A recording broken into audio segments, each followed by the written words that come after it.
Diet culture didn't disappear. It just rebranded. And right now, it's more extreme, younger, and crazier than ever. In today's episode, I want to talk about some of the crazy trends that I see emerging in the world of diet culture. It's going to be a good one. Grab your coffee. Let's get into it.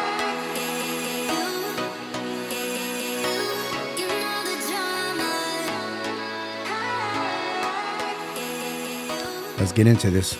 Yeah, you know Hot what's funny topic. is you're the one who brought it up, and we started talking about it, and I said, "Stop! We got to talk about that on the show." Yeah. I want to talk about that on the show. But you didn't even know about it. I heard from somebody Yeah. else. They were kind of like doing you know how I watch a video and I'll comment on what he thinks, and this chick was talking about, what we're going to get into. And he was like, Yeah. hell to the no. We're going to talk against it. I'm going to keep pushing it against because what they're preaching is not good for us. Yeah, I want to talk about what's going on now, but I also want to talk about some of the crazy stuff that I remember from our childhood and when it comes to like diet culture and all of that. But before we get too far, you guys, thank you so much for tuning into another episode of Candidly with Coffee. We appreciate your support of our show. And if you could be so kind to leave us a review on Apple Podcasts or Spotify or wherever you listen, make sure you subscribe to us on YouTube and comment and interact on the show. I try to reply to every single comment. I read every single comment. And in fact, I'm going to share a couple of good comments I got from a previous episode. So let's go ahead and share a couple comments. It's been a while since we had a comment corner, but I think we need to bring comment corner back, especially because we've been getting some good ones. Yeah, shoot them. So Rocky comments, and Rocky is a big supporter of my channel, so shout out to Rocky. She commented, the hardest thing for me, this was on episode, let me share which episode. It was why menopause makes fat loss feel impossible. And Rocky says, the hardest thing for me, well, I have a few hard things, is tracking what I eat, finding the right macros for me and keeping track of it, and just sticking to anything. I will start something, get bored, or lose interest, and then stop doing it altogether. I'm still in peri, even though I am over 50, and I hate every minute of it. I've never heard of HRT until I heard Janine talking about it. Anyways, always good info. It's all beginning to make sense. Thank you. It's a great comment to Rocky. It is. And yeah, you know what I'd like to say to this is it's like peeling the layers of an onion. You kind of like, you figure one thing out and then it leads to another thing. And then you figure that out and it leads to another thing.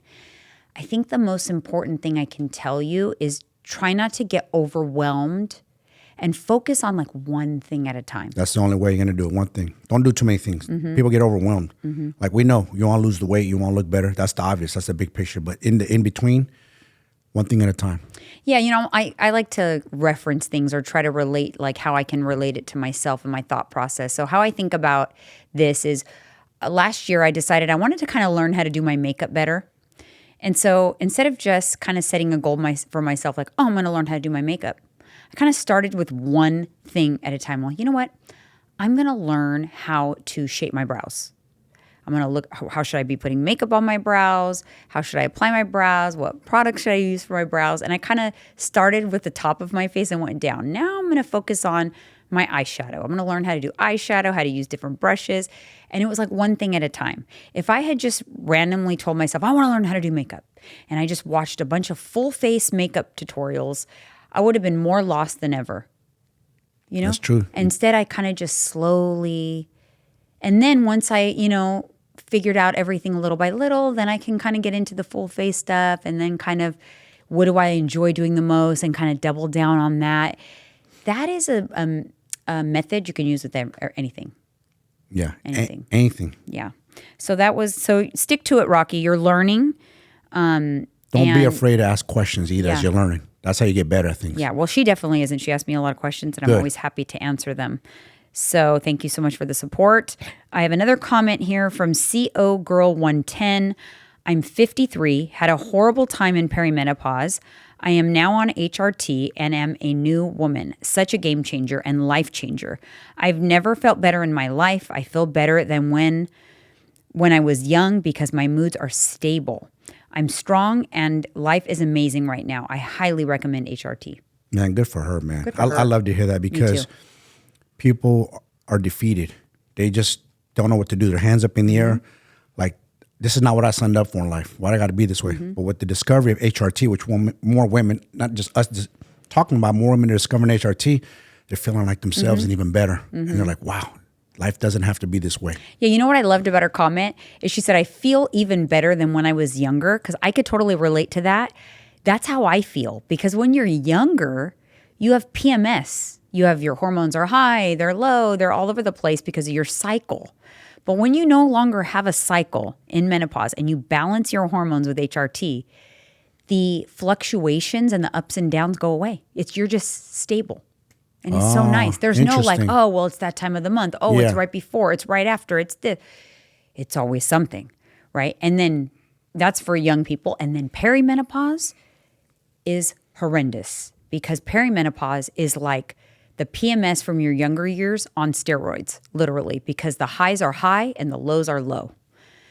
So perimenopause ladies that are out there, you have one thing to look forward to about menopause: stability. Whether you go on HRT or not, the crazy fluctuations kind of go away over time.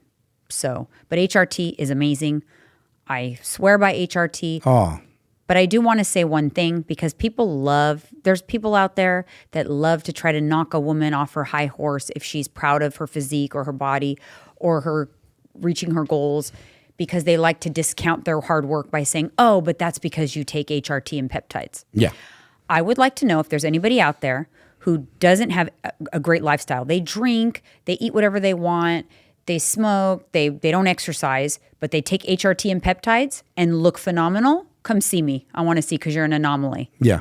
Come see us. HRT. That means you're non-human force. Yeah. HRT or peptides are just signals. They're just messengers that aid the body. Yeah. Aid the body. The nutrition, lifting the weights, getting your ass to the gym, that does none of that. You have to do that. If HRT without the basics will not do much for your appearance or a lot for your health or whatever, if you don't have the basics figured out. That goes with peptides as well. But if you do the basics without HRT and peptides, you will be able to transform. Will it be harder? Yes. Will it be slower? Yes. But you can still do it. So you can transform without the aids, but with the aids only, you cannot transform. I hope that makes sense. They're not magic pills, miracles in a bottle. No. It's not there. So for those who are out there that like to discredit those for, taking those things, that's why, they're able to achieve their goals. That's funny. I see guys in the comments too that try to discredit other people's work. Same thing. Talk a bunch of BS. Like, well, why don't you do it then, bro? Since you got so much to say. Let's see your pictures. Post it up. Private page. That's what I thought. Yeah. All right, so let's get into some of these crazy trends. So the first one I want to talk about is the one you brought up to me, and you're like, hey, babe, have you heard of the SkinniTok? Yeah, and it's skinny, T-O-K, because it's TikTok. It's not T-A-L-K, talk. Yeah, no, it's SkinniTok. Yeah. Like TikTok, like whatever. And it's also not SKINNY because they don't want to get like a banned in the algorithm. Oh. Because I went searching for it. Fun fact. I went searching for it after you told me. So now my TikTok's going to be all SkinniTok. But when I put in SkinniTok with the Y, skinny, it said, if you need help with eating disorder, it came up with a message. Oh my God. If you need help, here's a hotline. But anyways, so then I'm like, oh, that's funny. I wonder what it's under. And it's under SkinniTok with an I. But it is influencer after influencer telling people how to stay skinny, have a skinny mindset, shrink their legs, undereat.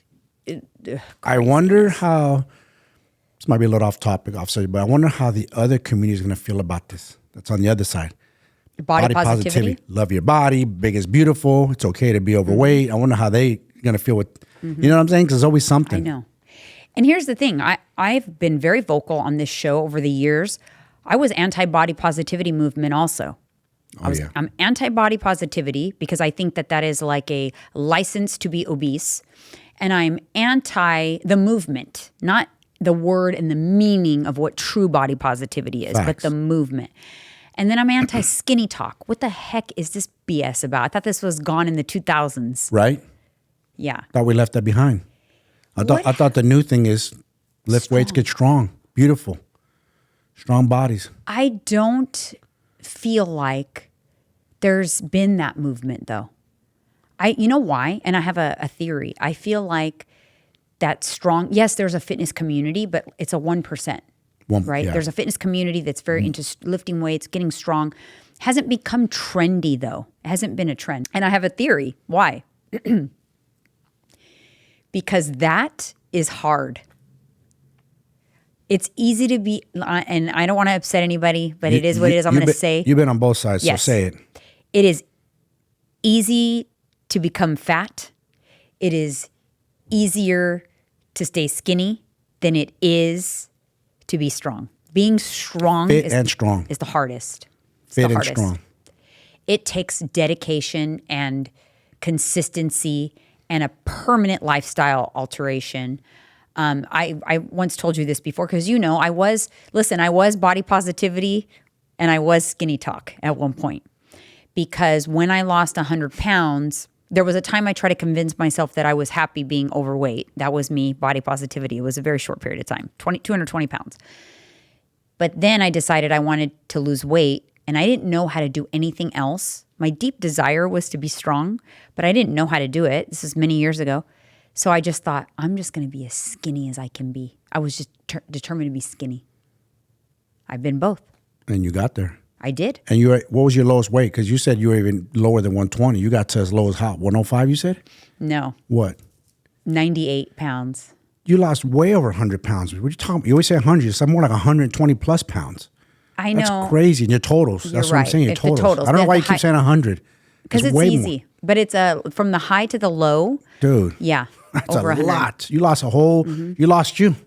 You're what? How much right now? 117 You and lost a half. another Janine off. You came off your body.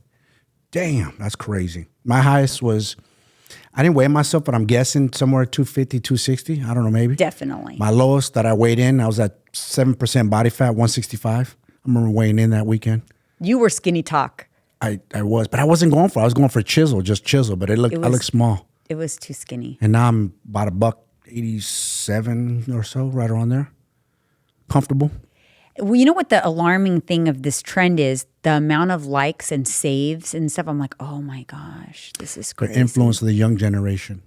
And I remember the thigh gap movement, too, of the 90s. Mm-hmm. That was with Paris Hilton and, what's her name? Nicole something? Yeah. They had a talk. Richie. There you go, her. They had a little show together. Yeah. And I There was remember before pressing that, it. there was Kate Moss. The Calvin Klein models were super real thin. Yeah.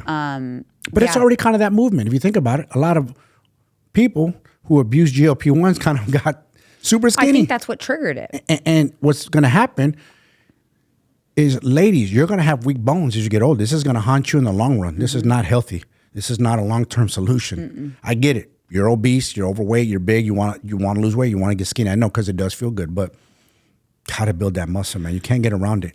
You have to get strong. I'm trying to think, like, in my mindset back then when I just wanted to be skinny was I just thought to myself, just be hungry. Like, if I get hungry, drink Diet Coke. Just drink Diet Coke and be hungry, and then you're going to be able to stay skinny. And I would like when people would say, and this is disordered. So trigger warning for this is a disordered way of thinking. I acknowledge that, but I was so happy to not be fat anymore that I loved when people told me I was so skinny I looked sick. It like in a crazy way, it turned you on. Yeah, it was really weird. And I'll tell you how I got to 98. My scale broke. And the last I had seen it was 106. And my scale broke. But I just continued to okay, now I'm just going to stay hungry and drink Diet Coke. And I remember we moved and I got a new scale. I remember it exactly. I can picture it in my head weighing myself. And I was like, oh my gosh. At that point I thought, okay, this is too light. Did you? Yeah. I would never call myself, so I don't want to, I don't know what the word is, but I don't want to say like, I was anorexic, like the disease, as I don't believe that I had the disease of anorexia. Yeah. Because I didn't look at myself and think, oh, I still look fat. No, I looked at myself and I thought, I look skinny AF and I like it because I'm not fat. So I saw what I saw. I knew I was skinny, But when I stepped on the scale, I'm like, oh, this is too skinny. So people were saying like I look like a Bratz doll because I still have a big head. That's funny. I have big cheeks and a big head, and I still had the big head. I saw a picture of you back then. You were wearing a sweater or something, and you looked so frail and weak. Like, whoa. Yeah. Way too skinny. Your shoulders were like forward shoulders. You just didn't, your physique. In that picture that you're talking about, was I wearing a red sweater? I think so. A red I was not 98 pounds there. I hate to break it to you. I was probably 110, 115. Still looks small though. I know, but imagine what I look like at 98. Oh.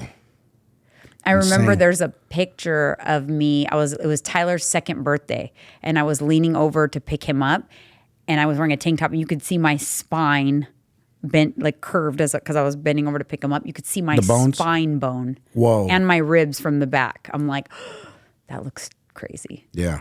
So I brought it up. And I remember I brought it up to where I felt comfortable for a long time was like right under 110. I wanted to be like 106 to 110. So I was like 109. I felt good there for a long time. You were probably about 110 when we met? Somewhere in there? I think I was like 115. Oh, okay. Yeah, you were pretty thin too back then. I remember Yeah. And I got your ass lifting weights. Yeah.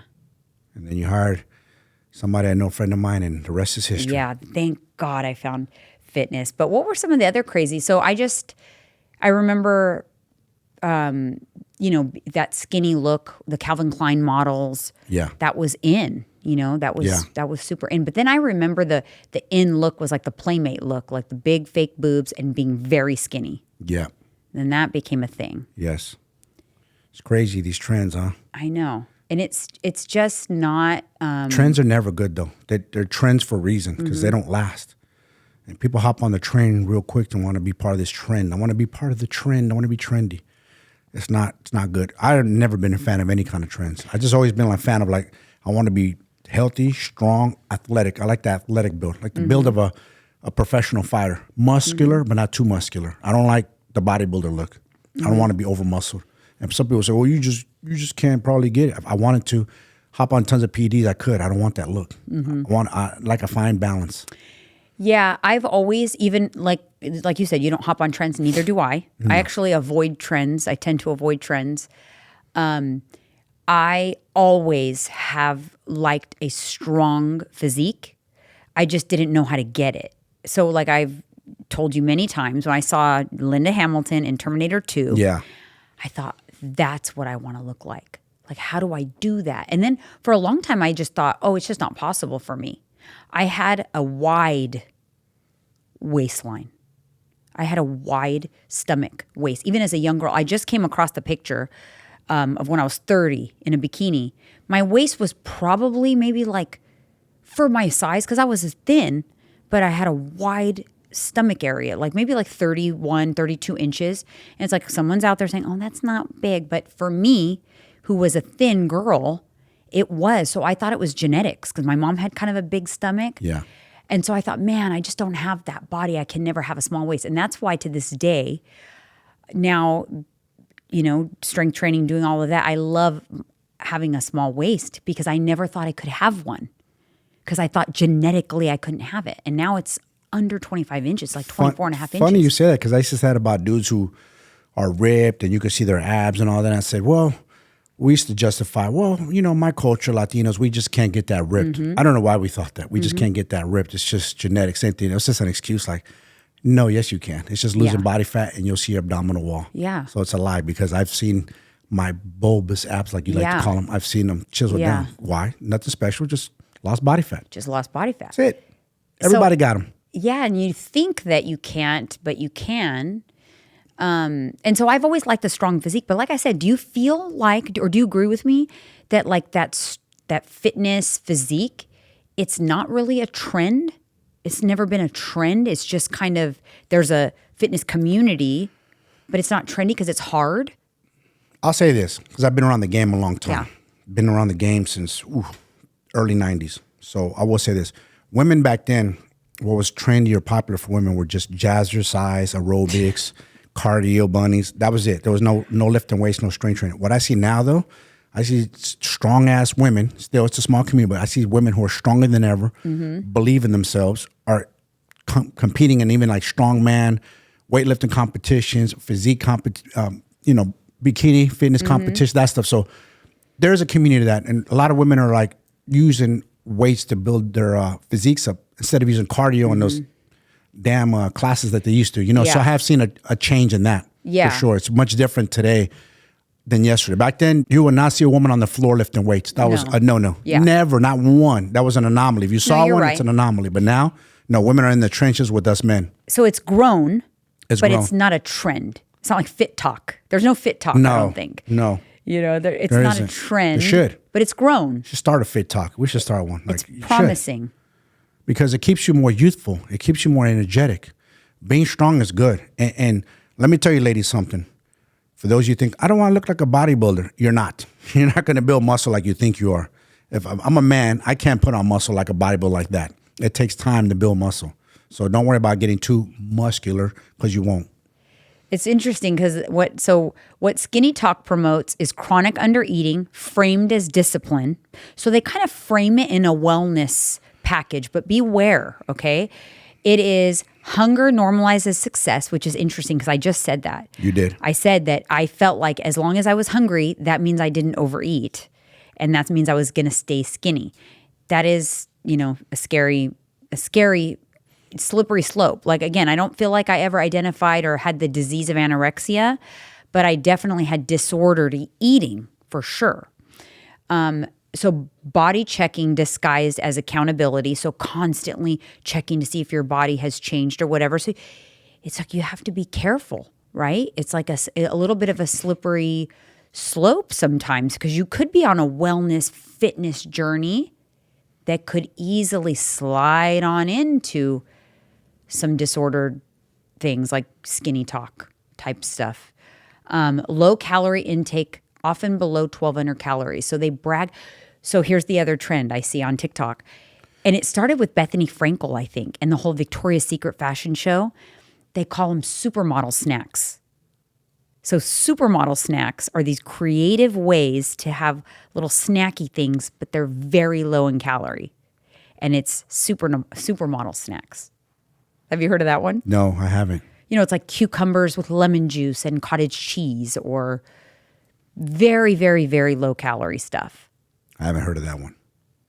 But I'm gonna tell you something about this right here. What's gonna happen is it's gonna be a trend. Women are gonna do it, and eventually they're gonna crack. They're gonna break when this trend goes away, and then they're gonna go in the other direction. Oh yeah, and they're gonna go in the other direction in a bad way. That's why, like where you're at, fitness, lift the weights, you making the calories work for you, not against you. You have a balance in life. Mm-hmm. You're not going to go in the other direction because you have a good relationship with food. I no longer fear that. No. There were times, like I said in the last episode, when I embarked on the build, I always say little fat Janine still lives inside of me. Yeah. But I like her to live inside of me because it reminds me of a place I never want to go back. But there's always going to be that slight fear that something's going to happen and you're going to go back to that. But what happens with this type of behaviors of these SkinniTok people and what they're promoting is restrictive dieting leads to binging.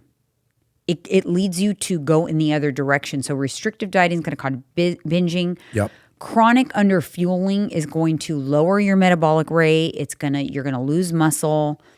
It's really bad. So a lot of these people that are abusing GLP-1s. Your hormones. Oh, yeah. In your the tank. thyroid. Yep. Your thyroid. Metabolism. Thyroid.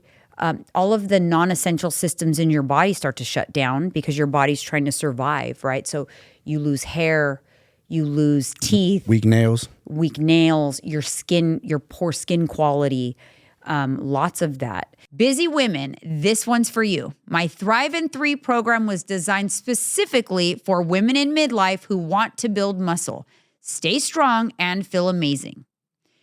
You don't have to spend hours in the gym. You'll get a simple, effective 3-day strength training split with both home and gym options, so you can fit it into your lifestyle no matter what. The workouts are only 30 minutes, and they're powerful enough to help you see real results in strength, muscle tone, and confidence. If you're ready for easy-to-follow workouts that keep you thriving in midlife, the Thrive in 3 program is waiting for you. You know that there is an actual thing. This girl, I think her name is Brooks Nader. she came out and said she has a GLP-1 addiction. Like she's addicted. I believe it. She's addicted. You have to be, the thing when you do anything in life, you have to know your personality. If you have an addictive personality or some type of addiction, you're going to abuse whatever it is that you're doing. You know what I mean? Like, for example, I'm a coffee drinker, right? But I don't abuse it. I drink my 2 cups and I'm done. There's people out there who 5, 6 cups all day long. They're going crazy. They abuse it. Like, too much of anything is not good for you. Anytime you catch yourself having to adjust and increase something constantly, you have to stop and think, uh-oh, is this a good thing that's turning into a bad thing? So for example, like even like women who are into their weighted vest and they're like, oh, I'm going to wear a 10-pound weighted vest. Now it's 12, now it's 20, now it's 50, now it's 60, now it's weighted ankles, weighted wrists, weighted vest. They just keep going and going. That is like a good thing gone bad. Yeah.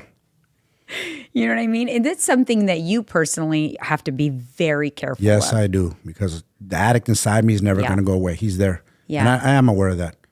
Like, people are going to laugh at this, but I have a chip addiction. I have to be careful with those things. And I'm now, my relationship with everything is, I'm in control. So I don't have to worry. But back in the day, I would lose my shit and eat one too many chips. Oh, I know. Same thing, we're out at a restaurant. A basket, kill it. And then another basket comes. Yeah. Now I have a couple and I'm good. I don't need to do that because I built a relationship. And I know that about me. Like, don't overdo it with things because I am an addict. It's never going to go away. Thing about addicts is, man, we learn to become sober, whether it's alcohol, marijuana, whatever the case may be, but it transfers into other things. And we have to be careful of that because we're still chasing that dopamine. That's never going to go away. Addictions don't get eradicated. They transfer. They transfer. They transfer. Like cigarette smokers, all of a sudden, they gain like 20, 30 pounds. Why? Because they're eating more food than ever. Yeah. So that's why with my clients, I like to know like what their struggles are coming in. Like a lot of times they'll have the consultation call with Alyssa and they'll let her know and she kind of lets me know. And then throughout me getting to know them, I start to know because I tread carefully based on what their struggles have been. So if I have someone that say, you know what, tracking's difficult for me. I tend to get obsessed. I tend to, overdo it or get overly think about food all day. Then I'm like, you know what? Let's not do tracking. Let's try something different, because I'm aware that even good things, even trying to implement a healthy lifestyle, become a healthy BMI, and all of those things can become bad. They can slide down the hill into things like SkinniTok and obsession and disordered things. And everybody's different. So I'm always mindful of what my individual clients struggle with. And I'm always watching for warning signs. Like, hey, okay, you know what? We got to come out of the fat loss phase. We got to reverse diet. We got to kind of, because I'm seeing some things that concern me, And so I'm always careful because I personally would never want to send a client down a rabbit hole of disordered behaviors and disordered eating. I mean, I've even had a conversation with a client before where, at the end of the day, I can't force clients to do what I want them to do. I can encourage them, try to educate them. But at some point, there's been times where I've had the conversation where I'm like, listen, I can't have you continue on this path because I'm coaching you. So if you're my client, I can't have you doing this. I can't have you, I'm not comfortable with where your calorie intake is at. So if we want to continue this relationship, we need to make some changes or we need to kind of go our separate ways, because I'm not comfortable being a part of somebody's disordered eating journey. No. Because I know how easy it can get to that. Look, I went from 220 to 98 pounds. That was a disordered eating journey. Of course. Because I didn't know any better. You were under eating. You didn't know any better. But today we have so much knowledge with the internet and coaches and you name it. Everything's at our fingertips. But again, people still overdo it and it snowballs into something bad. Yeah. So something good can become something bad. Yep. So you have to be careful. And listen, be careful. Oh gosh, how can I say this? Like, be careful. Curate your For You page on TikTok and your algorithm, because when I try to do a little research for episodes like this, sometimes I try to take myself out of my brain and put myself into a young girl's brain or my client who's been struggling brain. And when the strength training strength training journey seems difficult. And then they look at this and go, wow, well, I may not be able to get strong then because this is just too hard of a journey, but I'm just going to try this SkinniTok thing. I'm just going to try doing this, eating zucchini noodles with cottage cheese all day or going on these crazy fasts. Yeah. And disguising them as, metabolic resets and whatever. No. Disordered. Most people on those fasting journeys, to me, it is disordered eating disguised as something cool and trendy in the world of fasting or whatever. You're right. That was a trend. It's kind of calmed down, the whole fasting. And the people still out there that are doing it. I mean, we've done it, but that's just, we gave it a try to see, to have our opinions, and don't do that till you lose weight. That is disordered. It really is. Just find a fine balance with food and make it work for you. Yeah, you're going to have to find what works for you, obviously, and you're going to stop trying to find the road of least resistance. That's it. That part's the most important part. Stop trying to take the easy road. Yeah. Everybody wants easy. And listen, like even for us, and we talked about our journey in the last episode, but I do want to say, how we talked about how results look so like like week over week, they look minimal. But I think to somebody catching us, say they never watch any of our content and they're going to catch an Instagram or so, they're going to see our transformation. And to them, perception is that it was easy and that it was overnight and that it, was rapid. It's all perception. Remember that. There's a lot that goes into it. But taking the easy way out by hopping on these trends is not the answer, but it gets tempting. And you're going to suffer. You're going to have a bad relationship with food. Yeah. That's the worst part. Yeah. So not only is your body going to suffer, your mind's going to suffer. Even in the moment, it looks enticing. The videos look good. The girls all look amazing that are doing these videos, right? They look good. And again, they wrap it in a wellness bow. So it doesn't sound disordered. It sounds like they're super healthy. They have all these amazing habits. But it's like wolf in sheep's clothing. And understand something about these women. A lot of them aren't real professional coaches. They just did something that worked for them. And all of a sudden, it worked for me. I could teach other people this and charge them. It's kind of like snake oil, you guys. They're not doing nothing special. They're just under eating. But they're selling their services as if they're a professional, and they're not. They don't understand nutrition whatsoever. All right, you guys. So health should never make you feel afraid of food or afraid of your body. So just keep that in mind. On the next episode, we're going to talk about why so many midlife women are exhausted all the time and why hormones and menopause aren't the whole story. We'll see you on the next one.